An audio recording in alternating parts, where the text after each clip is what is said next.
आज से 40 साल पहले तक किसी भी फॉरेन यूनिवर्सिटी में किसी भी चाइनीज़ का देखा जाना असंभव था, क्योंकि चीन में उस वक्त कम्युनिस्ट शासन शुरू हो चुका था और कम्युनिस्ट फॉरेन एजुकेशन नहीं प्रोवाइड कराना चाहते थे अपने स्टूडेंट्स को।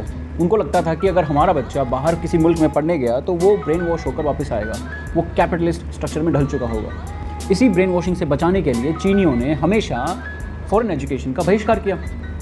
लेकिन जब माओ जेडोंग, जो कि चीन के पितामह कहे जाते हैं कम्युनिज्म के, जब माओ जेडोंग का निधन होता है और डेंग जियाओपिंग चीन के राष्ट्रपति बनते हैं, राष्ट्रपति बनते हैं, तो उस वक्त डेंग जियाओपिंग चीन को कैपिटलिज्म की तरफ धकेल देते हैं। और इस कैपिटलिज्म को सीखने के लिए डेंग जियाओपिंग एक प्लान बनाते हैं, और वो प्लान होता है चीन का हर साल अपने कम से कम 50-100 बच्चों को विदेशों में भेजना पढ़ने के लिए। जो चीन 40 साल तक अपने आप को फॉरेन यूनिवर्सिटीज़ से दूर रखे हुए था, अमेरिका के इन्फ्लुएंस से दूर रखे हुए था डेंग जियाओपिंग के अंदर, वही चीन अब अमेरिका के एजुकेशन सिस्टम के अंदर घुसना चाह रहा था। ऐसा क्यों था? क्या वजह थी इसकी? क्यों एक चीन कम्युनिस्ट देश होने के बावजूद, वामपंथ को सराखों पर बिठाने के बावजूद, एक कैपिटलिस्ट मुल्क के अंदर घुसना चाह रहा था? क्या सीखना चाह रहा था चीन? डेंग जियाओपिंग के सत्ता में आने के बाद, हालांकि डेंग जियाओपिंग की माओ जेडोंग से बनती नहीं थी और माओ जेडोंग मरते मरते किसी और को अपना उत्तराधिकारी नियुक्त कर गए थे, लेकिन डेंग जियाओपिंग जैसे तैसे कर कम्युनिस्ट पार्टी की सत्ता पर स्थापित हो जाते हैं। और डेंग जियाओपिंग ने आते ही ये निर्धारित किया कि चीन को अगर गरीबी से बाहर निकालना है तो उनको कैपिटलिज्म की तरफ आगे बढ़ना होगा। कैपिटलिज्म की तरफ आगे बढ़ने का एक ही तरीका मौजूद था कि अमेरिका से हाथ मिलाया जाए। अमेरिका भी उस वक्त चीन के साथ हाथ मिलाना चाहता था।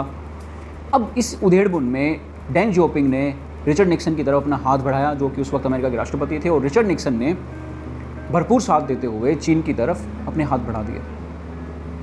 यूएस और चाइना पहली बार 40 साल में पहली बार मिले। चीन ने अमेरिका की मदद से अपने इकॉनमी को सुधारने की पूरी कोशिश की।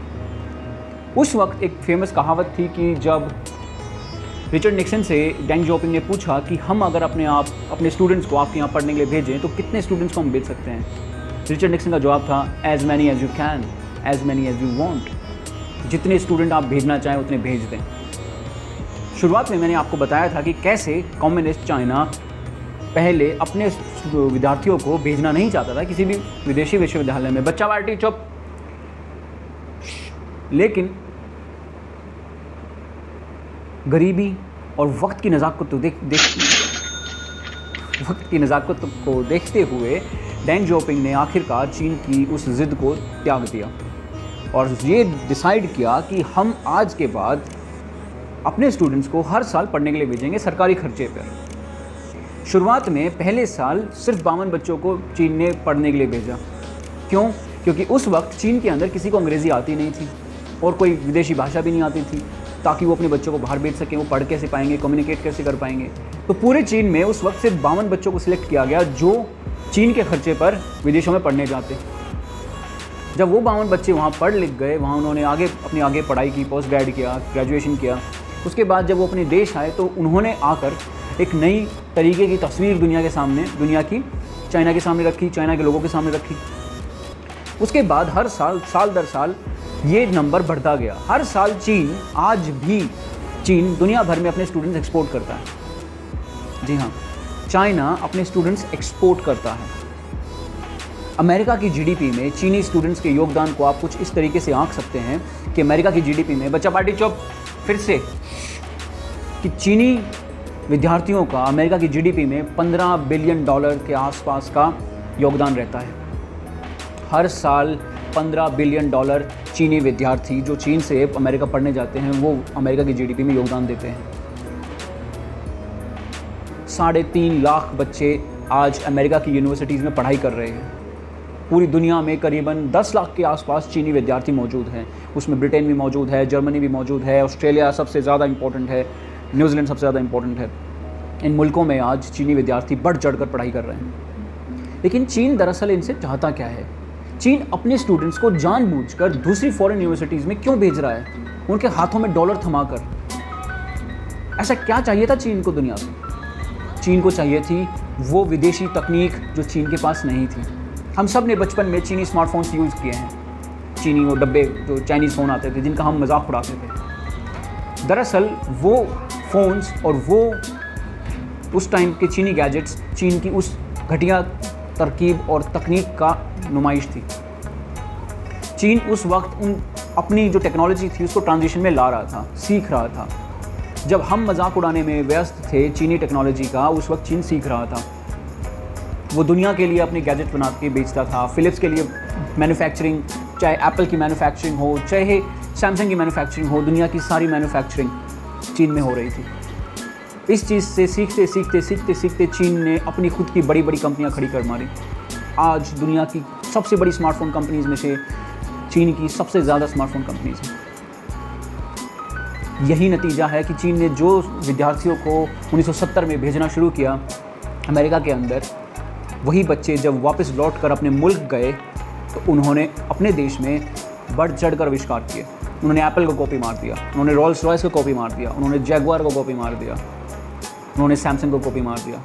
रेडमी जिस कंपनी के हम फ़ोन इस्तेमाल करते हैं वो कंपनी एप्पल की और सैमसंग की कॉपी थी, और आज वो एप्पल को आके दिखा रही है। ये सब हो पाया चीन की उस नायाब तरकीब की वजह से, जिस तरकीब से चीन ने अपने स्टूडेंट्स को दुनिया में भेजा। 1970 में शुरू की गई चीन का पला। चीन शिनचैन देखा है? शिनचैन जहाँ रहता है उसके बगल में चीन है। वो देखा है कुंग फू पांडा? वो चीन। चल पानी लाई गिलास जल्दी से, फटाफट फटाफट फटाफट फटाफट जल्दी। 1970 में शुरू की गई चीन की उस पहल का नतीजा आज क्वांटम कंप्यूटर्स और आर्टिफिशियल इंटेलिजेंस में चीन की महारत को देखकर आप लगा सकते हैं। आज क्वांटम कंप्यूटिंग में चीन ने जो हासिल कर दिया है वो गूगल अभी तक नहीं कर पाया। चीन ने दुनिया की सबसे ताकतवर कंपनी को उसी के खेल में हरा दिया। मैं आज कोई चीन की तारीफ़ करने नहीं आया हूँ, शायद मैं चीन की तारीफ़ करने ही आया हूँ। कैसे एक मुल्क सिर्फ एक सोच के साथ अपने आप को दुनिया के नक्शे पर इस तरीके से स्थापित कर बैठा कि हम सोच भी नहीं सके। 1950 में, 1960 में, 1970 में आपको पूरी दुनिया में एक चीनी विद्यार्थी नहीं मिलेगा, लेकिन भारतीय विद्यार्थी थे। हम लगातार अमेरिका के अंदर अपनी कामयाबी दर्ज करा रहे थे, लेकिन हमने क्या गलती कर दी कि हमने अपने उन टैलेंट्स को गद्दार कहना शुरू कर दिया। भारत की नज़र में हमारे NRI एक गद्दार थे जो हमारा देश छोड़ के भाग गए थे। हम उनको भगोड़ा कहते थे। हमारे देश में NRIs को भगोड़ा माना जाता था। हमने कभी भी अपने वैज्ञानिकों को, जो अमेरिका में काम कर रहे थे, जो वैज्ञानिक थे, जो नासा में काम कर रहे थे, जो हार्वर्ड में पढ़ा रहे थे, जो स्टैनफोर्ड में पढ़ा रहे थे, जो पढ़ रहे थे, हमने कभी भी उनको ऑन नहीं किया। हमने कभी भी उनका सम्मान नहीं किया। हमने उनको धुतकार दिया हमेशा के लिए। वो तो भला हो अटल बिहारी वाजपेयी का, जिन्होंने प्रवासी भारतीय दिवस मनाकर उस छूट चुकी कोशिश को फिर से शुरू किया। उन्होंने NRIs को मनाना शुरू किया। उन्होंने NRIs को ये फ़क्र कराना शुरू किया कि वो भारत के बाहर रहकर भी भारत के लिए काम कर सकते हैं, जिस तरीके से चीन करता है। चीन का विद्यार्थी आज दुनिया भर में जहाँ भी मौजूद हो, उसके मन में चीन का वो कम्युनिज़्म और उसका वो कम्युनिस्ट आइडिया घर कर चुका है। बचपन से ब्रेन वॉशिंग की जाती है और उसके मन में एक लाल झंडे को बिठा दिया जाता है। वो दुनिया में कहीं भी रहे, किसी भी कैपिटलिस्ट मुल्क में, किसी भी कैपिटलिस्ट सोच के साथ रहे, लेकिन उसके अंदर का वो लाल झंडा, वो लाल सलाम नहीं निकल के देता। ये वजह है कि चीन आज दुनिया के सबसे ताकतवर मुल्कों को उनके सामने बैठकर टक्कर दे रहा है। It's not about military technology, it's about dominance. Everywhere you go, it's about dominance. दुनिया में आपका प्रभुत्व रहेगा कि नहीं रहेगा, ये आपकी आज की कोशिश निर्धारित करेगी। और भारत की आज की कोशिश क्या है? हम एप्पल की एक मैन्युफैक्चरिंग कंपनी को हिंदुस्तान में लाकर चौड़ा हो रहे हैं, और चौड़ा होना भी चाहिए, क्योंकि भारत की पिछली सरकारों ने तो ये कोशिश भी नहीं की। चलो ये सरकार इतना तो कर रही है, लेकिन ये खुश होने की बात नहीं है। हमें अपनी मैन्युफैक्चरिंग डेवलप करनी चाहिए थी। हमारा इतना सारा टैलेंट आज अमेरिका में बैठा है, जर्मनी में बैठा है, नेदरलैंड्स में बैठा है, यूरोप में बैठा है। वो टेक्नोलॉजी में महारत हासिल कर चुके हैं। हमें उन लोगों का इस्तेमाल करना चाहिए, हमें उन लोगों को बुलाना चाहिए, हमें उन लोगों को इंसेंटिव्स देने चाहिए, ना कि उन्हें दुत्कारना चाहिए। हमें चीन बनना होगा। जब तक हम चीन की तरह नहीं बिहेव करेंगे, जब तक चीन जैसा व्यवहार हम अपने अंदर नहीं लाएंगे, हम कामयाब नहीं हो सकते, खासकर अमेरिका के सामने।